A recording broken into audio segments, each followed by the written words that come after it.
прилично разговарахме. Вие се решите да користите некои од нашите услуги. Што конкретно да интересира? Па вака, јас сум работодавач, значи јас имам потреба од 10 готвачи, при тоа не ми треба да се со работно искуство.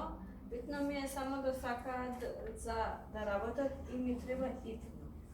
Добре, првичниот наш разговор, јас пребарав по нашата агенција, нешто видов што ќе ви одговара, но сакам треба да го дефинираме работното место. Дали треба да биде директен готвач или може тоа да биде помошен готвач или помошник во кухината, значи за да можам точно да ви понудам тоа што го имам кај нас на агенција. Значи може сите категории што ги наведовте, што има повеќе избор, тоа е подобро. Така. Еве го барањето за последување, сега да го пополнеме. Значи готвач или помошен готвач со работа или без работно искуство. Дали сакате да побараме од другите центри за... Не. Не, значи сакате директно само за нашиот центар, зашто не можеме да... Затоа што не можам да им плаќам и ми требаат веднаш. Така. Добро. Нека ти се подпише сега. Да удари подпис. Технички отдел рекламира Мора так да ставиш и да ставиш печат. По преважувањето на нашата листа на кандидати, видовме дека имаме по занимање и по образование само двојка готвачи по образование со искуство. Тие можеме директно да ги понудиме на интервју. И тоа имаме 40 лица кои што се со слично образование, односно по занимање одговориле дека бараат работа во професијата готвач или помошен готвач. Имаат некое неформално, значи искуство во таа област, не по образование, но по искуство. Работеле во дали во пицерија, дали во некој ресторан. Значи тие кандидати 40 можеме да ги разгледаме ако сакате.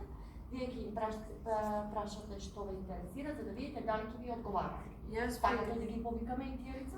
Јас би сакала овие двајца што се најквалификувани да ги повикаме, а овие 40 имам слушното дека имате и активни мерки.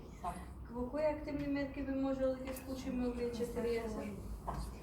Пред да се задржиме на тие 40, овие двајца што ни се веќе директно вработени, ќе закажеме интервју, да говориме за кој ден, ќе ви изготвам листа, ќе ви биде доставена и потоа ќе разговараме со нив. За овие 40 ќе разговараме предварително, сега можам да ви упатам во користење на активни мерки и имаме неколку активни мерки што ќе може да ви одговарам. Тоа е обука кај познат работодавач, каде што вие како познат работодавач избирате соодветна група на кандидати зависно од условите што ги исполнувате и можете да земете одредена група на невработени лица, да ги обучите точно за работното место за кое на вас ви треба. Значи, обуката се одвива директно во вашите простори, со тоа што веќе можете и да ги користите, значи нема да ви бидат корисни.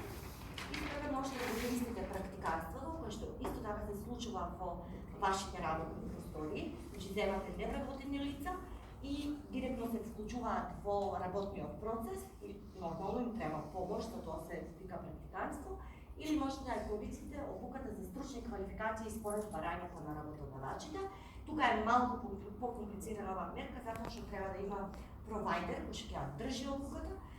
Меѓутоа имаме ние кај нас ваков провайдер, така да можеме да ја користиме и оваа обука.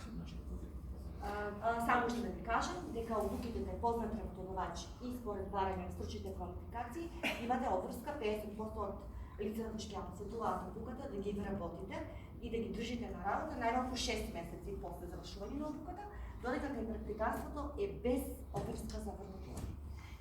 Па би сакала да ги користам обука кај познат работодавач и практиканство. Дали би можел да учествувам и во двете? Да, можете да учествувате и во двете обуки, само што имаме еден услов кај практиканството, лицата треба да бидат до 34 години. Сега се навратиме, сакате од овие лица да повикаме за обуките или и други од тие 40 мислам дека ќе се доволни. Така, ви благодарам. Ви велете да направиме